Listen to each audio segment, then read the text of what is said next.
Biotox anti-moustique mooy aar mag ak ndaw ci bépp matu-matu yoo am na booy piis ci rido yére ak moustiquaire ak booy diw ci yaram. Val d'Afrique moo leen di may seen journal de la santé. dal leen ak jàmm tey yemook juróom-ñeenti fan ci weeru mars àdduna wërngal këpp di màggal journée mondiale du rein di bés bi nga xam ne moom la ñu jagleel roño. OMS di xamle ne ci fukki mag yoo jël kenn ki mu ngi dund ak feebaru roño buñ ko dee xayma ñu toll ci juróom-ñetti téeméeri million ak juróom fukk nit ci àdduna si. OMS di xamle ne ci fukki at yi di ñëw tolluwaayu maladie rénale chronique dina yokk ba fukk ak juróom-ñaar ci téeméer boo jël ndax at mu nekk ay millions yi nit dañuy ñàkk seen bakkan ndax insuffisance rénale chronique ak complication cardiovasculaire yiñ ciy jëlee ndax kenn du teel a nemmeeku seen feebar. muy xamle ne dalee ko at yu bëri feebaru roño yooyu naam duñu teel a wone seen bopp mën nañu leen détecter maanaam nemmeeku leen ci teel dakkal ni ñuy lawee ndax am na ay garab yoo xam ne loolu la ñuy jëriñ rax ci dolli ay tegtal yoo xam ne moom la ñuy jox ñi feebar.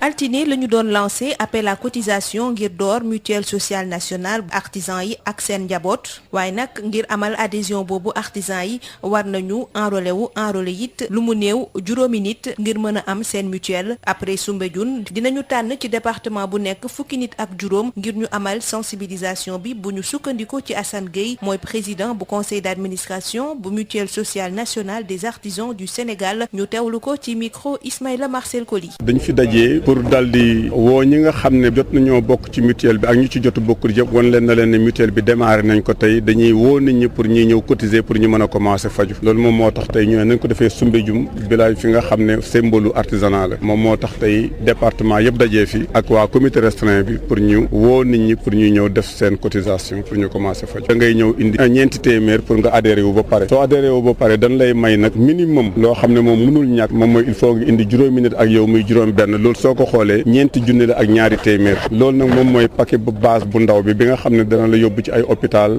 yóbbu ci ay dispensaire ak niveau 1 yooyu moom mooy aussi bi nga xam ne mooy faju yu ndaw yi voilà boobu soo ko xasee ba cotiser ñeenti junni ak ñaari téeméer yi léegi nag lépp ku ci tegu rek da ngay indi war juróomi ñaari téeméer c'est-à-dire soo demee ba am lu mat fukki nit ak juróom ñaar fukki fanweeri nit mais mu fekk ñooñu nekk nañ ci condition yi nga xam ne mutuelle bi loolu la wax ne noonu la ci nit di bokkee su boobaa ñoom tam kenn ku ci nekk day indi juróom-ñaari téeméer soo ko indee ba pare pour nga mën a faju il faut que aussi nga indi kayit yi tax ñi xàmmee la pour mën laa defal sa carte mutuelle bi mutuelle nationale la Sénégal yëpp la wër tey soo nekkee Dakar di fi liggéeyee sa soxna nekk fu mel ni Kédougou soo ko cotiselee yónnee ko kartam moom ca Kédougou fi mu toog su ko jotee mën na fay faju parce que mutuelle bi ñooñu ñëpp lay siñanteeg moo xam hôpital la moo xam pharmacie la ci adhérents yi su doon suñ sago war nañoo mën a dem ba presque ay 2 millions parce que Sénégal artisans yi bari nañ fi trop léegi nag ak seen njaboot soo ko ci boolee xëy na kenn ku nekk soo xoolee minimum juróom benn mën nañoo dem ba fukki junni nit ak ñaar yoo xam ne war nañoo mën a bokk ci mutuelle actuellement nii ñoo ngi ci juróom benn junni ak lu topp ci adhérents kese mais suba nag la ñuy commencer déployer yu ci territoire Dakar bi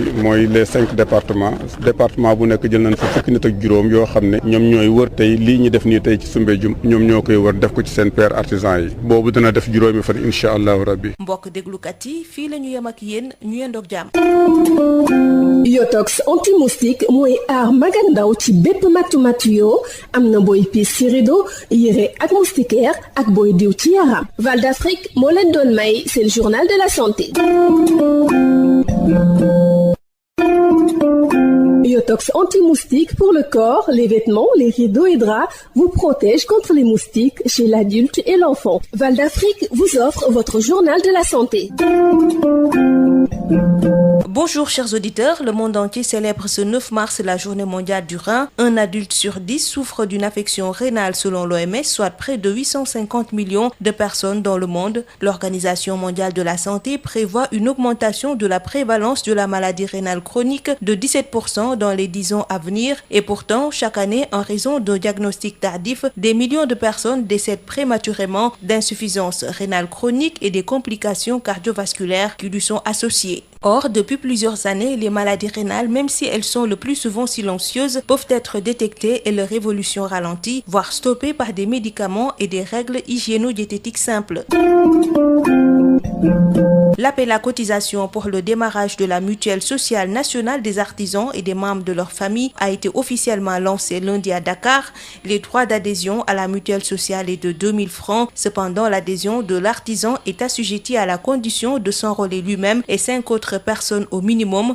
Après Soumbédioune, 15 personnes sont choisies dans chaque département pour faire la sensibilisation, nous dit Hassan Gueye, président du conseil d'administration de la mutuelle sociale nationale des artisans du Sénégal. Il est au micro de Ismaïla Marcel Koli. L'adhésion est à 2000 francs. Après avoir adhéré, le minimum et ce qui est obligatoire, c'est que l'adhérent doit au moins cotiser 21 000 pour 5 personnes et lui, ça fait 6. Il y a une cotisation aussi de 15 000, dont aussi les 6 qui doivent venir, ça fait 90 000. Et à partir de ce moment, si tu amènes les papiers et consorts, on va te faire ce qui est nécessaire pour que tu puisses commencer à se soigner. Le total de la cotisation pour ce qui est obligatoire, c'est 21 000 avec le paquet de base, mais au-delà de 21 000, si tu as plus de 50-40 personnes qui sont sous ta charge et qui sont reconnues par la mutuelle, tu peux les cotiser. On a démarré aujourd'hui l'appel à cotisation. Maintenant, on attend un peu pour avoir ce qu'on dit au moins le matelas financier pour qu'on puisse lancer maintenant les soins. Chacun a droit à une protection sociale. Surtout nous les artisans. J'ai l'habitude de dire le secteur de l'artisanat, ce qu'il apporte au Sénégal,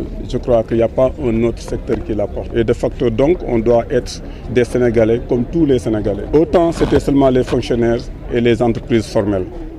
Mais avec l'avènement maintenant de la mondialisation, tout le monde sait que la protection sociale est quelque chose de droit. C'est à partir de ce moment qu'on a commencé à travailler sur ça. Et heureusement, avec la volonté politique, on est venu à avoir cette protection sociale. Actuellement, on est à plus de 6 000 et quelques adhésions. Et ça, c'est pour l'ensemble du territoire national. Et je crois que même les 10% ne sont pas encore adhérés. Donc, la population artisanale fait plus de 2 millions et quelques. Voilà, avec ces 2 millions d'adhérents, si on les multiplie minimum par 6, ça va trouver autour de 12 millions. Donc, on compte avoir presque 12 millions de bénéficiaires. Les prochaines étapes, demain, normalement, chaque département doit faire comme aujourd'hui, doit aller sur le terrain, faire une sensibilisation, demander à ceux qui n'ont pas encore d'adhérer et ceux qui ont déjà adhéré de s'acquitter de leur cotisation pour qu'on puisse démarrer. À partir de demain, c'est chaque département 15 personnes qu'on a pris pour faire la sensibilisation au niveau de nos pères artisans. C'est tout pour aujourd'hui. Merci de nous avoir suivis.